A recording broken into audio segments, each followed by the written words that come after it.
नमस्कार, मैं हूं वैद्य शिवानी बिंडे और स्वागत है आपका एएनसीएन के इस विशेष पॉडकास्ट सीरीज में जिसका नाम है आयुष संवाद।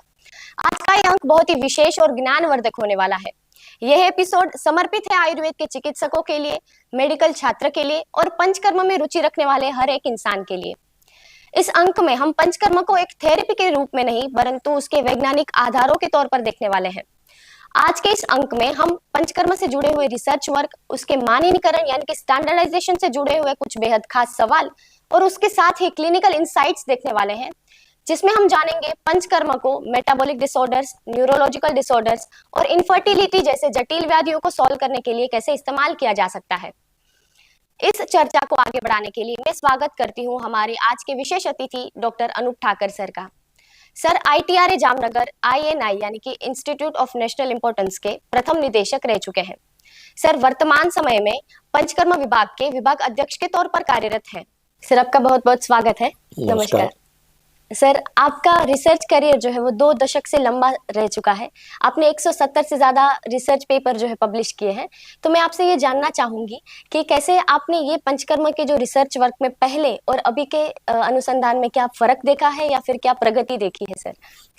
पंचकर्म एक ऐसा विषय है, मेरे को मीन्स मैं जब से आयुर्वेद में आया तब से मुझे उसमें एक इंटरेस्ट रहा और मेरे मन में हमेशा ये सवाल रहता था कि पंचकर्म इतना इफेक्टिव है पर कैसे, क्योंकि लॉजिकली अगर आज के विज्ञान के परिप्रेक्ष्य में हम देखने जाएं तो हर बार हम उसको लॉजिकली नहीं समझा पाएंगे।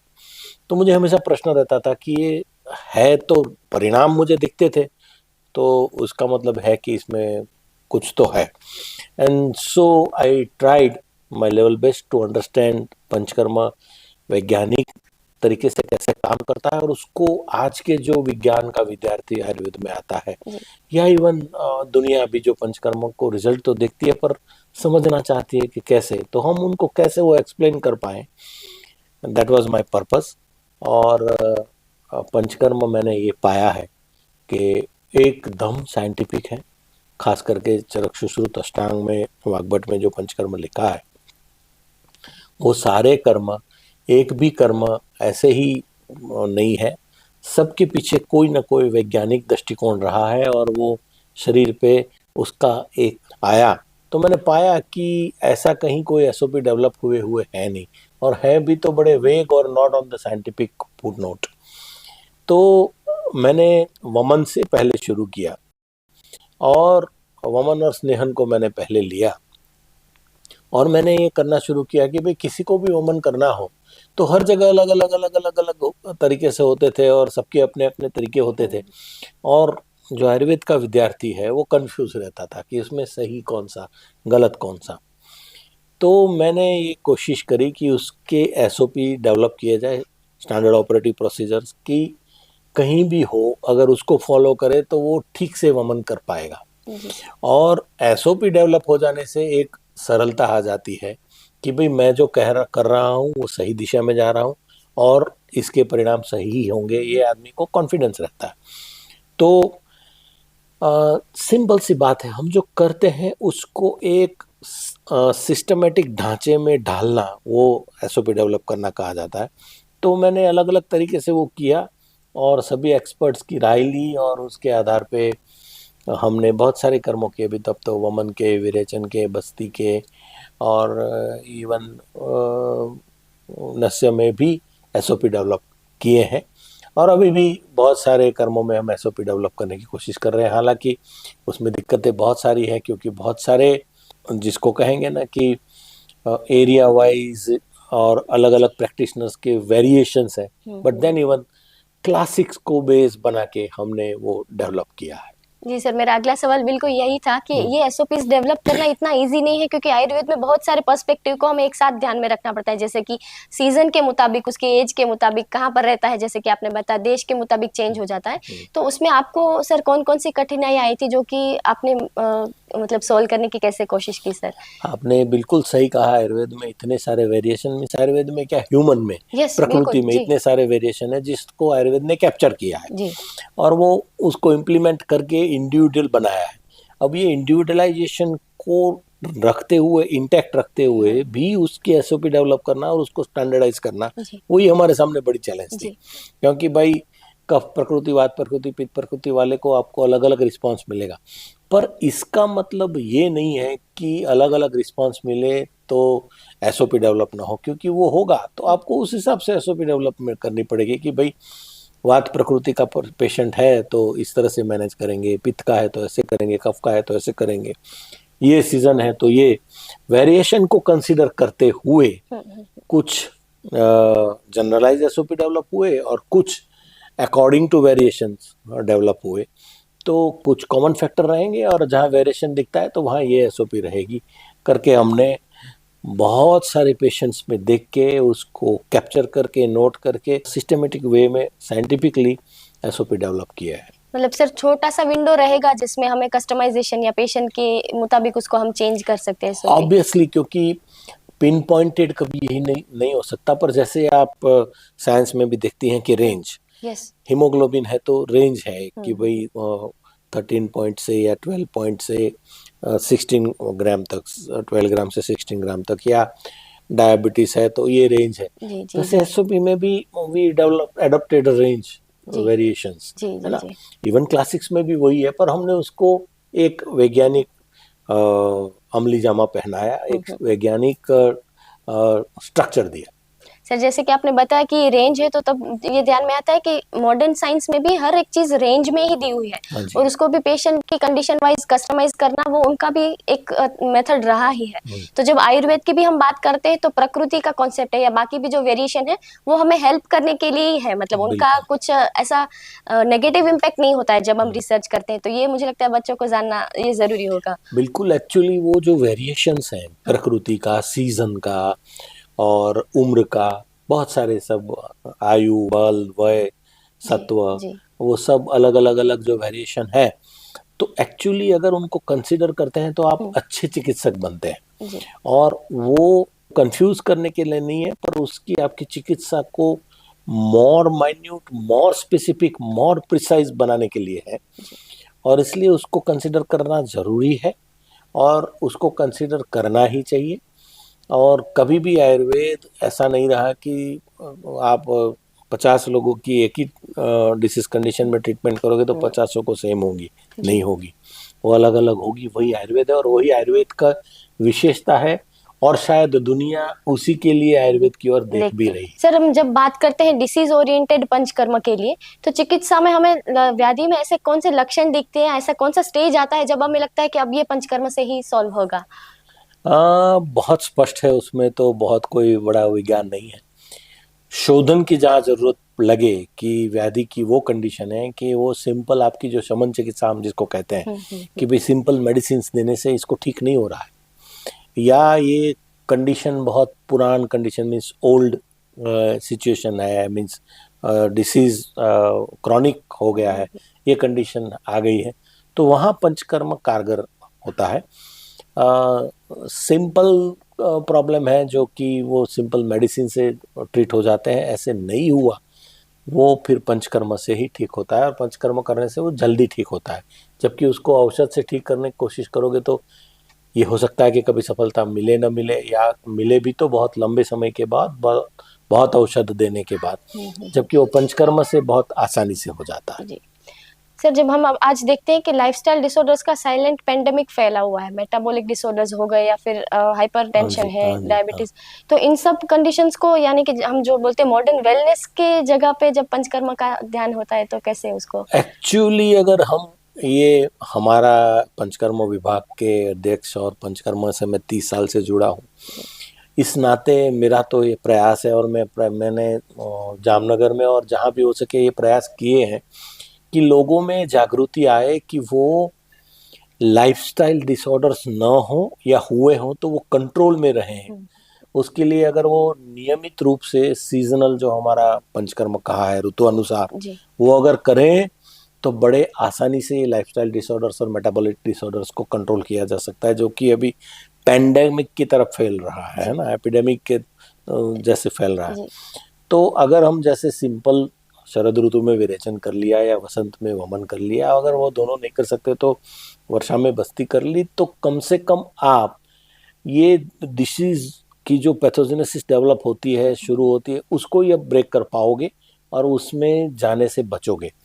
तो लाइफस्टाइल डिसऑर्डर्स के लिए और मेटाबॉलिक डिसऑर्डर्स के लिए panchakarma is the best solution ever can happen. जी और वो सिर्फ आपको 15 दिन निकालना है, जबकि और कोई मेडिसिन लेते हो तो लंबे समय तक लेनी है और वो सब है। जबकि ये लगता है सुनने में थोड़ा टफ, पर अगर एक बार किया जाए तो बहुत आसानी से होता है और उसके लॉन्ग टर्म इम्पैक्ट होते हैं। सर, जैसे कि हम देखते हैं दिवाली के टाइम पे कैसे घर की भी सफाई एन्युअली होती है, बिल्कुल वैसे बिल्कुल शरीर के दोषों को भी अगर सीजन बिल्कुल वाइज निकाल दिया। बिल्कुल, आपने बिल्कुल सही कहा कि साल में एक बार तो एटलीस्ट साफ सफाई होनी चाहिए। जी तो सर। अगर शरीर की भी ऐसे साफ सफाई हो जाए जी अंदर से, जी हम बाहर की तो हर रोज करते हैं, पर जी अंदर से एक बार हो जाए तो you will enjoy the pink of the health जी throughout the year. Sir, ये जैसे हमने मेटाबॉलिक डिसऑर्डर्स के बारे में बात की, ऐसे हम देखते हैं कि पैरालिसिस है या फिर न्यूरोलॉजिकल जितने भी डिसऑर्डर्स है, तो उसमें रिहेबिलिटेशन के लिए भी और ट्रीटमेंट पोर्शन, उसमें पंचकर्म का क्या रोल रहता है सर? न्यूरोलॉजिकल कंडीशन में तो पंचकर्म जितना कारगर है, ऐसी शायद कोई ही ट्रीटमेंट हो। मेरे संज्ञान में तो नहीं है कि पंचकर्म से ज़्यादा इफेक्टिव कोई जी ट्रीटमेंट कारगर हो। हमारे वहाँ बहुत सारे न्यूरोलॉजिकल कंडीशन के पेशेंट आते हैं और ऐसे पेशेंट्स भी आते हैं कि जिनमें अब इम्प्रूवमेंट की संभावना बहुत कम है। ऐसे पेशेंट्स भी पंचकर्म से एकदम नवजीवन प्राप्त करके जाते हैं। मैं यूजुअली जिसको कहते हैं ना कि उसमें विश्वास नहीं करता, बहुत बढ़ चढ़ के डाटा बोलने में या बहुत बढ़ चढ़ के बात करने में और हाइप करने में विश्वास नहीं जी रखता। फिर भी मैं ये कह रहा हूँ कि न्यूरोलॉजिकल कंडीशंस में particularly panchakarma can do miracles, और ये मैंने होते हुए देखे हैं। हमने बहुत सारे पेपर भी पब्लिश किए हुए हैं उसमें। और सर्टेन कंडीशंस की जहाँ अभी जो चिकित्सा है वहाँ बहुत कामयाब नहीं होती, जैसे कि पैरालिसिस का पेशेंट है तो एक लिमिट तक आकर उसका इम्प्रूवमेंट रुक जाता अटक गया, उसके बाद उसमें पंचकर्म शुरू किया तो आप उसको एकदम नॉर्मल लाइफ की ओर लीड करे, ऐसा कर सकते हैं। है जी ऐसे बहुत सारे न्यूरोलॉजिकल कंडीशन है, मैं एक एक का नाम तो लूँ तो एंडलेस है, जी but it is a best particularly in the neurological condition. और बहुत सारी न्यूरोलॉजिकल कंडीशन ऐसी भी हैं कि जो ठीक नहीं हो सकती, पर पंचकर्म से आप उनकी क्वालिटी ऑफ लाइफ इंप्रूव कर सकते हैं और उसकी प्रोग्रेशन को स्लो कर सकते हैं। जी बिल्कुल सर। और सर, ऐसे इसमें टाइम का कुछ ऐसे पर्टिकुलर बाउंड रहता है कि अगर पैथोलॉजी पुरानी हो गई है तो उसमें इम्प्रूवमेंट के चांसेस कम है, या फिर पैरालिसिस के अटैक के बाद भी जब पेशेंट बहुत महीनों बाद आता है तब उसमें चांसेस कितने रहते हैं सर? ऑब्वियसली जितना पुराना व्याधि है, जितना उसका क्रॉनिसिटी ज़्यादा है, उसने उतना आपको मेहनत ज़्यादा करना पड़ेगा और सक्सेस मिलने के चांसेस, प्रोबेबिलिटीज कम होती जाती हैं। But that all depends on the patient's age, उनका मनोबल, और वो कहाँ तक उसको पंचकर्म करने के लिए राजी हैं। क्योंकि मैंने ये देखा है कभी कभी कि हमने 6-6 महीना, साल साल भर पंचकर्म किए अलग अलग विद गैप देके सिस्टमेटिक वे में, और 6 महीना तक कोई इम्पैक्ट नहीं था। 8वें महीने पे वो मिरेकल हुआ। जैसे जैसे हमारे वहाँ एक, I am not giving the name, but there was one patient, एक लड़की थी जो पहले मंजिले से गिर गई थी एंड स्पाइन में इंजरी थी, शायद क्रैकी हो गए थे और वो ऑपरेट भी हो चुकी थी, but she was not able to walk. And then panchakarma हमने किया हमारे हॉस्पिटल में, वो रुकी, तो साल भर के बाद वो आई थी स्ट्रेचर में और वो वॉक करके गई। That is the power of the panchakarma. और पर मैंने जैसे कहा कि फिजिशियन का, चिकित्सक का और पेशेंट का भी मनोबल होना जरूरी है। तो पंचकर्म कभी कभी, और मैंने तो देखा है कि कभी कभी, क्यों कहूँगा, मोस्ट ऑफ द केसेस में मिरेक्युलस परिणाम देता है। सर, जैसे आयुर्वेद के बारे में भी ये अवधारणा है कि पेशेंस रखना पड़ता है हमें, बिल्कुल और पंचकर्म की चिकित्सा भी वैसी है कि अगर आपने पेशेंस रखा है, क्योंकि कुछ चीजें ऐसी है जो कुछ समय के बाद ही वो ट्रीट होती है, तो बिल्कुल। पेशेंस रखना वो पंचकर्म का एक, मुझे लगता है, बहुत बड़ा पहलू है जो लोगों, मतलब डॉक्टर की साइड से भी और पेशेंट की तरफ से, दोनों तरफ से ये होना जरूरी है। एक्चुअली ऐसा है कि आयुर्वेदिक चिकित्सा है ना, वो एक प्राकृतिक चिकित्सा है, जी तो इट्स नॉट अ केमिकल। हाँ तो आपके ही शरीर के रिस्पॉन्स को करेक्ट करके, पैथोजेनेसिस को रिवर्स करके आपके ही शरीर के सिस्टम को उपयोग करके आपको ही मजबूत बना के वो परिणाम देता है। जी तो ये सब प्रक्रिया में समय तो लगता है। जी आम जब पकेगा तब पकेगा, ऐसा नहीं हो सकता कि कल पक जाए। जी जी। और सर थोड़ा पैच वर्क करके वापस बीमार होने से अच्छा है कि हम एक बार ही ठीक से ट्रीटमेंट कर ले, तो फिर वो उसका रिजल्ट भी लॉन्ग टाइम रहेगा। बिल्कुल बिल्कुल सही कह रहे हैं आप। और आज के ज़माने में बहुत सारे लोगों को धीरज धैर्य नहीं है कि हमें कल ही परिणाम चाहिए। पर इसलिए होता यह है कि आइडियली अगर कोई इमीडिएट पंचकर्मा में आता है ना ऐसी कंडीशन में, तो उसको तुरंत परिणाम भी मिलेगा। पर यूजुअली लोग सब ट्राई करके जब वो क्रॉनिक हो जाता है तब आते हैं और फिर ये चाहते हैं कि तुरंत परिणाम मिले, जी जो कि संभव नहीं है। पर फिर होता यह है कि वो थक चुके होते हैं, उनको पता है कि अब कहीं कुछ होने वाला नहीं है, तो वो फिर टिक जाते हैं और उनको परिणाम मिलता है। सर पंचकर्म में भी बहुत सारी प्रक्रियाएं हैं, तो उसमें से कोई पर्टिकुलर ऐसी प्रक्रिया है जो बहुत वाइड रेंज ऑफ पेशेंट्स में बहुत अलग अलग तरीकों से हम इस्तेमाल कर सकते हैं सर? बस्ती एक ऐसी विधा है और इसलिए उसको पंचकर्म में अर्ध चिकित्सा और पूर्ण चिकित्सा भी कभी कभी कही गई है, क्योंकि बस्ती में चिकित्सक के पास मैनी डिफरेंट परम्यूटेशन कॉम्बिनेशंस करने की स्वतंत्रता है। जी तो वो उसमें डिकॉक्शन देना चाहता है, चूर्ण देना चाहता है, कल्क देना चाहता है, कितने समय देना है, किस समय देना है, ऑयल देना है या घृत देना है या अलग अलग और औषधि देनी है, सबकी हमारे पास उसमें स्वतंत्रता है। और सबसे दूसरी बड़ी बात यह है कि बस्ती में टेस्ट का इश्यू नहीं, क्योंकि इट्स एनिमा। जी सो आयुर्वेद चिकित्सा का एक ये भी पहलू रहता है कि कुछ लोगों को स्वाद की अगर समस्या हो जी तो वो भागते हैं कुछ लोग, इसमें ये भी समस्या नहीं है नहीं है। और आसानी से होने वाली है। और क्योंकि मैंने जैसे कहा कि आपके पास बहुत सारे कॉम्बिनेशन करने की स्वतंत्रता है, it is very effective and बहुत अच्छे से लाभ देती है बस्ती। जी सर, जब पंचकर्म के बाद का परिहार काल यानी कि जब पथ्य पालन करना होता है, क्योंकि पंचकर्म में जब हम वोमिट इंड्यूस करते हैं या लूज मोशंस होते हैं पेशेंट को, तो वो नॉर्मल फिजियोलॉजी से तो थोड़ी अलग ही प्रक्रिया है। तो उसके बाद जब पेशेंट को ध्यान रखना होता है, तो मैंने देखा है कि लोग एक्सपेरिमेंट करते हैं कि देखते हैं कि कुछ नहीं फॉलो करते क्या हो जाएगा। तो इस जो परिहार काल का इम्पोर्टेंस है सर, उसके बारे में आप क्या बताना चाहेंगे? हाँ, एक्चुअली पंचकर्म में हम व्यक्ति को एक पर्टिकुलर कैलकुलेटेड स्ट्रेस वाली सिचुएशन में जी शरीर जी को जी बिल्कुल। ले जाते हैं, जिसको कहें कि हम, पर वो इंड्यूस करते हैं हम। और हमें पता है, चिकित्सक को पता है हर एक व्याधित का, उसका शारीरिक बल और व्याधि की कंडीशन देख के, सीजन देख के हम कैलकुलेट करते हैं और उसके अनुसार उसके बॉडी को हम पर्टिकुलर कैलकुलेटेड स्ट्रेस पे ले जाते हैं। और वो कैलकुलेटेड स्ट्रेस में ले गए तो हमने जैसे स्टमक को पर्टिकुलर स्ट्रेस में ले गए या outer layer of the mucous membrane हमने रिमूव किया या अलग अलग चीज़ें हमने करी, तो उसको रिकूप करने के लिए बॉडी फिर से नॉर्मलसी में आए और फिर से नॉर्मल फंक्शन करे, वो लाने तक शरीर को एक पर्टिकुलर प्रोटेक्टेड डाइट, एनवायरनमेंट और कंडीशन में रखना होता है, जिससे वो फिर से नॉर्मल हो जाए। जैसे क्लासिक्स में ये उदाहरण दिए हैं कि जैसे कि सांप जो है वो अपने छोड़ता है धीरे धीरे। क्या कहते हैं उसको, कंचुकी निकालता है, ऊपर का स्किन लेयर निकालता है, उसके बाद वो जैसे वल्नरेबल है, हाँ ऐसा उन्होंने जी कहा। या आप एक पात्र में घी पूरा भरा हुआ पात्र लेके जाते हैं घी का जी कहीं लेके, तो आप कितना केयर लेते हैं कि कहीं यस ढल ना जाए। हाँ तो ऐसे केयर आपकी बॉडी की लेनी है और वो बहुत ज़रूरी है, जिससे आप पुनः आपके जो बल था उससे भी अच्छा बल प्राप्त करके आएंगे। और वो जो कैलकुलेटेड स्ट्रेस है, दैट इज इम्पॉर्टेंट, बिकॉज वही पंचकर्म का शायद एक्ट करने का तरीका है। तरीका है। जी सर आपसे बात करके बहुत अच्छा लगा, बहुत सारे new perspective as a student भी मेरे सामने आए, तो मुझे विश्वास है कि लोगों को भी ये जितने भी टेक होम मैसेज है उससे कुछ नई दिशा मिलेगी उनके रिसर्च के लिए, उनके क्लिनिकल प्रैक्टिसेस के लिए। और मैं भी चाहूंगी कि आपने जो भी रिसर्च मेंशन की वो जाके पढ़े तो उनको समझ में आएगा कि उनकी क्या मिस्टेक हो रही थी या क्या इम्प्रूव कर सकते हैं।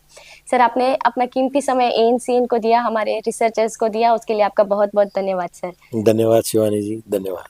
जिस सरलता के साथ सर ने पंचकर्म के रिसर्च प्रोसेसेस, उसके स्टैंडर्डाइजेशन और व्यावहारिक उपयोग हमारे साथ शेयर किए, मुझे लगता है हम सबका देखने का नजरिया बदला होगा। और मुझे विश्वास है कि हमारे क्लिनिशियंस और रिसर्चर्स को भी इन इंफॉर्मेशन के साथ अपने रिसर्च और क्लिनिक्स के लिए एक नई दिशा मिली होगी। आयुर्वेद के इस प्राचीन ज्ञान को आधुनिक विज्ञान के साथ जोड़ने के सफर में हमारे साथ बने रहिए, सिर्फ एएनसीएन चैनल पर। और आज के लिए बस इतना ही, मिलते हैं नए एपिसोड में एक नए विषय के साथ। धन्यवाद।